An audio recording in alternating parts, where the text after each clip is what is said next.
नमस्कार। इस वक्त मैं दांडेली के बर्ची रोड पर खड़ा हूँ। ये जो रोड देख रहे हैं यहाँ पे बर्ची रोड है, दांडेली बेलगाम को जोड़ता है। इस रोड पर दोनों तरफ, इस रोड के दोनों तरफ काफी मात्रा में कचरा था। आज आप देख सकते हैं रेलवे स्टेशन से लेकर चन्नमा सर्कल तक रोड के दोनों बाजू स्वच्छ किया गया है ताकि हमारा नगर स्वच्छ रहे, सुंदर दिखे। नगर सभा प्राकृतिक कचरे को उठाती है, निकालती है, जो अपनी जिम्मेदारी है वो निभाती है। हम मानव द्वारा किया गया कचरा, ये हमारी जिम्मेदारी नहीं। इस नगर को स्वच्छ रखें, सुंदर रखें। ये गांव हमारा है, हम इस गांव के हैं, इस गांव में हम जीवन व्यतीत करते हैं। क्या हम अपनी जिम्मेदारी निभाते हैं? यहाँ पर नगर सभा के अधिकारी है और काउंसिलर साहब भी है। ये कचरा आपने जो क्लीन किया, ये इतना ही करके छोड़ेंगे या आगे जाएंगे? ಇಲ್ಲ ಸರ್, ಈಗ ನಾವು ಕಂಟಿನ್ಯೂ ಇದೆ, ಇದು ಕಂಟಿನ್ಯೂಟಿ ಇದೆ ಅಪ್ ಟು ಇಲ್ಲಿ ರೈಲ್ವೆ ಸ್ಟೇಷನ್ ಹಿಡಿದು ಚೆನ್ನಮ್ಮ ಸರ್ಕಲ್ ಇಂದ ಹಾಳಮಡ್ಡಿವರೆಗೆ. ಆಮೇಲೆ ಚೆನ್ನಮ್ಮ ಸರ್ಕಲ್ ದಿಂದ ಓಲ್ಡ್ ದಂಡೆಲಿ ಪಟೇಲ್ ಸರ್ಕಲ್ ಮಾಡ್ಕೊಂಡು ಓಲ್ಡ್ ದಂಡೆಲಿವರೆಗೆ ಹೋಗ್ತಾ ಇದೆ. ಈಗ ಆಲ್ಮೋಸ್ಟ್ ಚೆನ್ನಮ್ಮ ಸರ್ಕಲ್ ಕಂಪ್ಲೀಟ್ ಆಗಿದೆ, ಓಲ್ಡ್ ದಂಡೆಲಿ ಕಂಪ್ಲೀಟ್ ಆಗಿದೆ. ಓಲ್ಡ್ ದಂಡೆಲಿ ಇನ್ನೂ ಕಂಪ್ಲೀಟ್ ಆಗಿಲ್ಲ. ಓಲ್ಡ್ ದಂಡೆಲಿ ಪಟೇಲ್ ಇದು ಪ್ರದೀಪ್ ಶೆಟ್ಟಿ ಅವ್ರ ಗ್ಯಾರೇಜ್ ವರೆಗೆ ಆಗಿದೆ. ಹಾಳ್ಮಡ್ಡಿವರೆಗೆ ಹೋಗಿದೆ. ಪಟೇಲ್ ಸರ್ಕಲ್ ಚೆನ್ನಮ್ಮ ಸರ್ಕಲ್ ಇಂದ ಹಾಳ್ಮಡ್ಡಿವರೆಗೆ ನಾವು ಕ್ಲಿಯರ್ ಮಾಡಿದ್ದೇವೆ. ಈಗನು ಸ್ವಲ್ಪ ನಾವು ಮಾಡ್ತಾ ಇದ್ದೇವೆ, ಅಡೆತಡೆ ಉಂಟಾಗ್ತದೆ. ಈಗ ನಾವು ಕ್ಲಿಯರ್ ಮಾಡ್ತಾ ಇದ್ದೇವೆ. ಕೆಲವೊಂದಿಷ್ಟೆಲ್ಲ ಜನ ಈ ನಮ್ದು ಈ ರೋಡ್ ಪಕ್ಕದಲ್ಲಿರ್ತಕ್ಕಂಥ ಅಂಗಡಿಕಾರರು ಅವರೆಲ್ಲ ಏನ್ ಮಾಡಿದಾರ, ಇದು ಈ ವೇಸ್ಟ್ ವೆಹಿಕಲ್ಸ್, ಆಮೇಲೆ ತಮ್ಮ ಕೆಲವೊಂದಿಷ್ಟು ಉಪಯೋಗ ಬಾರ್ದಕ್ಕಂತ ಟೈರ್ಸ್, ಟ್ಯೂಬ್ ಮತ್ತೆ ಸ್ಕ್ರಾಪ್ ಮೆಟೀರಿಯಲ್ ಎಲ್ಲ ರೋಡಿ ಸೈಡ್ ಎಲ್ಲ ಇಡ್ತಾ ಇದಾರೆ. ಈಗ ನಾವು ಲಾಸ್ಟ್ ಟೈಮ್ ಹೋದಕ್ರ ಅವ್ರು ನಮ್ಗೆ ಅಬ್ಜೆಕ್ಷನ್ ಮಾಡ್ತಾ ಇದ್ರು, ಇಲ್ಲ ನಾವು ತೆಗಿದಿಲ್ಲ, ಇದು ನಮ್ಗೆ ನೀವು ಇಂಟಿಮೇಷನ್ ಕೊಟ್ಟಿಲ್ಲ ಅಂತ ಹೇಳಿ. ನಾವು ಪದೇ ನಾವು ಎವ್ರಿ ಡೇ ಮಾರ್ನಿಂಗ್ ಬೆಳಿಗ್ಗೆದಿಂದ ಅಪ್ ಟು 10:30, 11 ಗಂಟೆ, 1 ಗಂಟೆವರೆಗೂ ಪ್ರತಿ ಅಂಗಡಿ ಕಡೆ ಹೋಗಿ ಅವ್ರು ಹೇಳ್ತಾ ಇದ್ದೇವೆ, ಈಗ ನೀವು ಅದು ರಿಮೂವ್ ಮಾಡ್ರಿ, ನಾವೆಲ್ಲ ಕ್ಲೀನ್ ಮಾಡ್ಕೊಳ್ತೇವೆ, ಕ್ಲೀನ್ ಮಾಡ್ಕೊಂಡು ನಾವು ಕ್ಲಿಯರ್ ಮಾಡ್ಕೊಂಡು ಕೊಡ್ತೇವೆ ಅಂತ ಹೇಳಿದ್ರು ಸಹಿತ ನಮಗೆ ತಿಳಿಸಿಲ್ಲ ಅಂತ ಹೇಳ್ತಾ ಇದಾರೆ. ಈ ಮಾಧ್ಯಮ ಮುಖಾಂತರ ನಾನು ಸ್ಪಷ್ಟವಾಗಿ ಹೇಳಕ್ ಬಯಸ್ತೀನಿ, ಏನ್ ನೀವು ವೆಹಿಕಲ್ಸ್ ಆಗಲಿ, ಟೈರ್ಸ್, ಟ್ಯೂಬ್ಸ್ ಎಲ್ಲ ನಿಮ್ಮ ಅಂಗಡಿ ಮುಂದೆ ಇಟ್ಕೊಂಡಿರಿ, ಅವು ಇಮಿಡಿಯೇಟ್ಲಿ ರಿಮೂವ್ ನೀವು ಮಾಡ್ಕೊಳ್ಳೇಬೇಕು.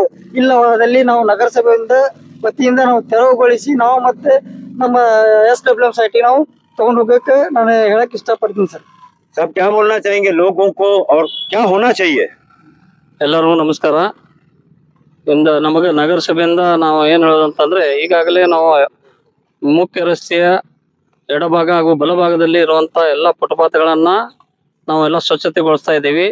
ಅದೇ ರೀತಿಯಾಗಿ ಈ ಒಂದು ನಗರದ ಸ್ವಚ್ಛತೆಗೆ ತಾವೆಲ್ಲ ಕೈ ಜೋಡಿಸಿ ಈ ದಾಂಡೇಲಿ ನಗರವನ್ನ ಸುಂದರವಾಗಿ ಮಾಡಲು ತಾವೆಲ್ಲ ಸಹಕಾರ ನೀಡಬೇಕು. ಹಾಗೆ ಎಲ್ಲ ಅಂಗಡಿಕಾರರು ನಾನು ವಿನಂತಿ ಮಾಡ್ತಾ ಇದ್ದೀನಿ, ಈ ಸಂದರ್ಭದಲ್ಲಿ ನಗರದ ಅಂಗಡಿಕಾರರಿಗೆ ರಸ್ತೆ ಬದಿಯಲ್ಲಿ ಇರುವಂತ ಎಲ್ಲ ಅಂಗಡಿಕಾರರು ತಮ್ಮ ಅಂಗಡಿಗಳನ್ನ ಸ್ವಚ್ಛತೆ ಇಟ್ಕೋಬೇಕು. ಹಾಗೂ ಎಲ್ಲ ಮನೆ ಮಾಲಕರು ಸಹಿತ ತಮ್ಮ ಆವರಣವನ್ನ ಹಾಗೂ ಹೊರಗಡೆ ಇರುವ ಪ್ರದೇಶವನ್ನ ಎಲ್ಲ ಸ್ವಚ್ಛವಾಗಿ ಇಟ್ಕೊಂಡು ಕಸವನ್ನ ಗಟರಿಗೆ, ರಸ್ತೆಗೆ ಎಸೆಯದೆ ನಮ್ಮ ವಾಹನಗಳು ಬೆಳಗ್ಗೆ 6 ಗಂಟೆಯಿಂದಾನೇ ನಿಮ್ಮ ಮನೆ ಬಾಗಿಲಿಗೆ ಬರ್ತೇವೆ. ಆ ವಾಹನಕ್ಕೆ ತಾವು ಕಸವನ್ನ ಕೊಟ್ಟು ಸಹಕಾರ ಮಾಡಬೇಕು. ಯಾವುದೇ ಕಾರಣಕ್ಕಾಗಿ ನಾವು ಕಸವನ್ನು ಎಸೆಯಬಾರದು. ಒಂದು ವೇಳೆ ಏನಾದರೂ ಕಸವನ್ನ ಗಟರೆಗೆ ಅಥವಾ ರಸ್ತೆಗೆ ಎಸೆದ ಬಂದಲ್ಲಿ ನಮ್ಮ ಪೌರಸಭೆ ಕಾಯ್ದೆಯಂತೆ ನಾವು ದಂಡ ವಿಧಿಸಿ ಅವರ ಮೇಲೆ ಕ್ರಿಮಿನಲ್ ಕೇಸನ್ನು ಹಾಕ್ತಾ ಇದ್ದೀವಿ. ಅದೇ ರೀತಿಯಾಗಿ ನಾನು ಮತ್ತೊಂದು ತಮ್ಮಲ್ಲಿ ಕಳಕಳಿ ವಿನಂತಿ, ಈ ದಾಂಡೇಲಿ ನಗರವನ್ನ ಸ್ವಚ್ಛತೆ ಹಾಗೂ ಸುಂದರವಾಗಿ ನಾವು ನೋಡ್ಬೇಕಂತಂದ್ರೆ ತಾವೆಲ್ಲ ಸಹಕಾರ ಅತಿ ಅಗತ್ಯ. ಆದ್ರಿಂದ ತಾವೆಲ್ಲ ಸಾರ್ವಜನಿಕರು, ಮನೆ ಮಾಲೀಕರು ಹಾಗೂ ಎಲ್ಲ ಅಂಗಡಿಕಾರರು ತಾವು ನಮ್ಮ ನಗರಸಭೆಯಿಂದ ಕೈ ಜೋಡಿಸಿ ಈ ಒಂದು ಸ್ವಚ್ಛತಾ ಕಾರ್ಯಕ್ಕೆ ತಾವು ಸಹಕಾರ ನೀಡಬೇಕಂತೇಳಿ ತಮ್ಮಲ್ಲಿ ವಿನಂತಿಸುತ್ತಾ ಈ ಒಂದು ದಾಂಡೇಲಿ ನಗರದ ಸ್ವಚ್ಛತೆಗೆ ತಾವು ಸಹಕರಿಸಬೇಕಂತೇಳಿ ತಮ್ಮಲ್ಲಿ ವಿನಂತಿ ಮಾಡ್ತಾ ಇದ್ದೀನಿ. यहाँ पर ब्लॉक कांग्रेस अध्यक्ष और हमारे वरिष्ठ कांग्रेस के समर्थक भी हैं। क्या बोलना चाहेंगे लोगों को? स्वच्छता कितनी जरूरी है और हम सबकी क्या जिम्मेदारी है, बताएंगे प्लीज.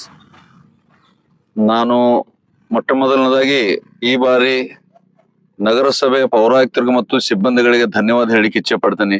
ಸುಮಾರು ವರ್ಷಗಳಿಂದ ಈ ವಿಷಯ ಬಹಳ ಚರ್ಚೆ ಆಗ್ತಿತ್ತು. ದಾಂಡೇಲಿ ಪ್ರವಾಸೋದ್ಯಮ ನಗರವಾಗಿ ಬೆಳೀತಾ ಇದೆ. ಈ ನಗರ ಸ್ವಚ್ಛಿಟ್ರೆ ಮಾತ್ರ ನಮ್ಮ ಊರನ್ನು ನೋಡ್ಲಿಕ್ಕೆ ಜನ ಬರ್ತಾರೆ ಅನ್ನುವಂತ ಮಾತು ಬಹಳಷ್ಟು ಬಾರಿ ಸಾಹೇಬರು, ನಮ್ಮ ಮಾನ್ಯ ಈ ಭಾಗದ ಶಾಸಕರು ಸನ್ಮಾನ್ಯ ಶ್ರೀ RV ದೇಶಪಾಂಡೆ ಜಿ ಅವರು ಯಾವಾಗ ದಾಂಡೇಲಿಗೆ ಬರ್ತಾರೆ ನಮ್ಮ ಪೌರಾಯುಕ್ತರಿಗೆ ಮತ್ತು ನನಗೆ ಮತ್ತು ನಿಕಟಪೂರ್ವ ಅಧ್ಯಕ್ಷರಾದಂತ ಅಸ್ಪಾ ಶೇಖ್ ಅವ್ರಿಗೆ ಕರೆದು ಬಹಳಷ್ಟು ಬಾರಿ ನಮಗ್ ಬೈದಿದ್ದಾರೆ. ನೋಡ್ರಿ ನಿಮ್ಮೂರು ಮತ್ತೆ ಹಳಿಯಾಳ ಬಂದ್ ನೋಡ್ರಿ ಎಷ್ಟು ಡಿಫ್ರೆನ್ಸ್ ಇದೆ, ಯಾಕೆ ಸ್ವಚ್ಛತೆ ಮಾಡೋದಿಲ್ಲ, ನಿಮ್ಮೂರಂತೂ ಪ್ರವಾಸೋದ್ಯಮ ಬೆಳೀತದೆ, ನಿಮ್ಮ ಊರು ಕಾಳಜಿ ಇಲ್ಲ ಅಂತ ನಮ್ಗೆ ಹೇಳ್ತಾ ಇದ್ರು. ಇದು ನಾವು ಬಹಳಷ್ಟು ಅಧಿಕಾರಿಗಳು ಬಹಳ ಬಾರಿ ಹೇಳಿದ್ವಿ. ಆದ್ರೆ ಈ ಬಾರಿ ಪ್ರಥಮ ಬಾರಿ ಅಂತ ನಾ ಹೇಳಲಿಕ್ಕೆ ಬಹಳ ಹೆಮ್ಮೆಯಿಂದ ಹೇಳ್ತೀನಿ. ಒಂದು ಮುತುವರ್ಜಿ ವಹಿಸ್ಕೊಂಡು ದಿನಾ ಬೆಳಿಗ್ಗೆ 6 ಗಂಟೆಯಿಂದ ನಗರದ ಮುಖ್ಯ ರಸ್ತೆಗಳು ಸ್ವಚ್ಛತೆ ಪ್ರಾರಂಭ ಮಾಡಿದ್ದಾರೆ. ಸ್ವಚ್ಛತೆ ಅಂದ್ರೆ ನೋಡಿ, ನಾವು ದಿನ ಬೆಳಿಗ್ಗೆ ಎದ್ಕೊಂಡು ಸ್ನಾನ ಮಾಡ್ಕೊಂಡು ನನ್ನ ಇಸ್ತ್ರಿ ಹೊಡೆದು ಬಟ್ಟೆ ಹಾಕೊಂಡು ನಾ ತಿರುಗಾಡಿದ್ರೆ ಅಷ್ಟೇ ಅಲ್ಲ, ಮನಸ್ಸು ಪೂರ್ವಕವಾಗಿ ನನ್ನ ಊರು, ನನ್ನ ಪರಿಸರ, ನನ್ನ ಮನೆ ಅಂಗಳ, ನನ್ನ ಅಂಗಡಿ ಅಂಗಳ ನಾವು ಎಲ್ಲವನ್ನು ಸ್ವಚ್ಛ ಇಡಬೇಕು ಅನ್ನುವಂತ ಮನೋಭಾವನೆ ನಮ್ಮಲ್ಲಿ ಹುಟ್ಟಬೇಕು. ಆದ್ರೆ ಮಾತ್ರ ನಮ್ಮ ಊರು ಸ್ವಚ್ಛತೆ ಆಗ್ತದೆ ಅನ್ನುವಂತ ಮಾತು ನಾನು ಬಹಳಷ್ಟು ಬಾರಿ ಹೇಳಿದ್ದೀನಿ. ಆದ್ರೆ ಈ ಬಾರಿ ಅದನ್ನ ಜನ ಪರಿಗಣಿಸ್ಬೇಕು. ಬರುವ ದಿನಗಳಲ್ಲಿ ನಾನು ನಗರಸಭೆಗೆ ಒಂದು ವಿನಂತಿ ಮಾಡ್ಕೊಳ್ತೀನಿ. ನೀವು ಇವತ್ತು ಸ್ವಚ್ಛತೆ ಪ್ರಾರಂಭ ಮಾಡಿದಿರಿ, ಯಾವುದೇ ಗ್ಯಾರೇಜ್ ಎದುರುಗಡೆ ಸ್ಕ್ರಾಪ್ ಆದಂತ ವಾಹನಗಳು ನಿಂತಿರ್ಬೋದು, ಆ ವಾಹನದ ಮಾಲಕರದು RTO ಆಫೀಸಿಂದ ಗೊತ್ತಾಗ್ತದೆ ಹೆಸರು. ನಿನ್ನ ವಾಹನ ನೀವು ನಿನ್ ಮೇಲೆ ಕೇಸ್ ಹಾಕ್ತೀರ ಅಂತ ಕೆಲವೊಂದು ಕೇಸು ಕೂಡ ಹಾಕ್ರಿ, ಬಿಡಬೇಡ್ರಿ. ಅದು ಅಥವಾ ನಾವು ಕೂಡ ನಗರಸಭೆ ಸಂಬಂಧಿತವ್ರು ಇದ್ರು ನಮಗೂ ಬಿಡಕ್ ಹೋಗ್ಬೇಡ್ರಿ.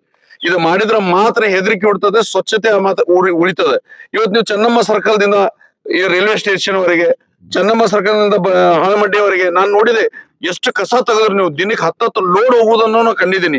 ಒಂದೊಂದು ಮನೆ ಹಿಂದಗಡೆ ಆ ವೆಸ್ಟ್ ಕೋಸ್ಟ್ ಪೇಪರ್ ಕಾಂಪೌಂಡಿನ ಹಿಂಬದಿ ಮುಂದ್ಗಡೆ ಅಂಗಡಿ ಮಧ್ಯದಲ್ಲಿ ಕಸ ಹೋಗ್ಲಿಕ್ಕೆ ಆಗುದಿಲ್ಲ ಅಂತ ಬಿಟ್ಟು ಹಾಕೋದು, ದಿನಾ ಕಸ ಹೋಗೋದು.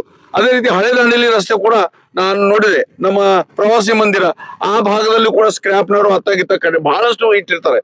ಮತ್ತು 2 ವೀಲರ್ಸ್ ಗ್ಯಾರೇಜ್ ಕಡೆ ಬಹಳಷ್ಟು ಜನ ನನ್ನ ಆತ್ಮೀಯರು, ನಮ್ಮ ಊರ್ ಮತದಾರರು. ಆದ್ರೆ ನಾನು ಏನ್ ಹೇಳ್ತೀನಿ, ಆ ರಿಪೇರಿ ಆಗುದಿಲ್ಲ ಗಾಡಿ ಅನ್ನೋದು ಗೊತ್ತಿದ್ರೆ ಆ ಮಾಲಕರ ಮನೆ ಕಳಿಸ್ಕೊಡಿ. ನಾನು ಆ ಗ್ಯಾರೇಜ್ದವರಿಗೂ ಕೂಡ ವಿನಂತಿ ಮಾಡ್ಕೊತೀನಿ ಈ ಮಾಧ್ಯಮದ ಮುಖಾಂತರ. ಇಲ್ಲ ನಿಮ್ಮ ಅಂಗಡಿ ಭಾಗದಾಗ ಇಟ್ಕೊಂಡು ನಾಳೆ ಏನಾದ್ರು ಒಂದು ಸಣ್ಣ ಪುಟ್ಟ ಅನಾಹುತ, ಬೆಂಕಿ ತಾಕ್ತು ಏನಾದ್ರು ಆತಂದ್ರೆ ಊರಿಗೂ ತೊಂದರೆ ಆಗ್ತದೆ. ದಯಮಾಡಿ ಹೇಳ್ತೀನಿ, ಸ್ವಚ್ಛತೆ ಇದ್ರೆ ಮಾತ್ರ ಪ್ರವಾಸೋದ್ಯಮ ಬೆಳೀತದೆ. ಪ್ರವಾಸೋದ್ಯಮ ಬೆಳೆದ್ರೆ ನಿರುದ್ಯೋಗ ಹೋಗ್ತದೆ.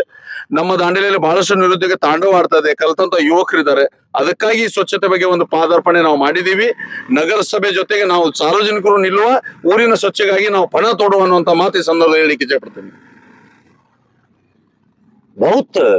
बहुत बड़ी जिम्मेदारी होती है नागरिकों की। आपका गांव अगर स्वच्छ रहेगा तो पर्यटक आएंगे, बिजनेस बढ़ेगा। बताया कि आरवी देशपांडे साहब पर्यटक पर विशेष इस प्लेस को, टूरिज्म प्लेस बहुत खूबसूरत गांव है, हम इसे गंदा करते हैं, हमारी क्या जिम्मेदारी है? आज ये लोग काम कर रहे हैं, इसको हम सहयोग करते हैं तो हमारा गांव सुंदर, बहुत सुंदर बनेगा। निवेदन करता हूं। और हमारे कमिश्नर साहब आने के बाद में इसमें कोई दो राय नहीं कि बहुत कुछ कामों में सुधार हुआ है और तेजी से हुआ है। और कमिश्नर साहब का और नगर सभा का विशेष सहयोग, आओ हम सब मिलकर हाथ बढ़ाएं, इस दांडेली को स्वच्छ और सुंदर बनाएं ताकि और पर्यटक आए, सब अच्छा हो, सबके लिए अच्छा हो। बहुत बहुत धन्यवाद जी, बहुत बहुत धन्यवाद जी।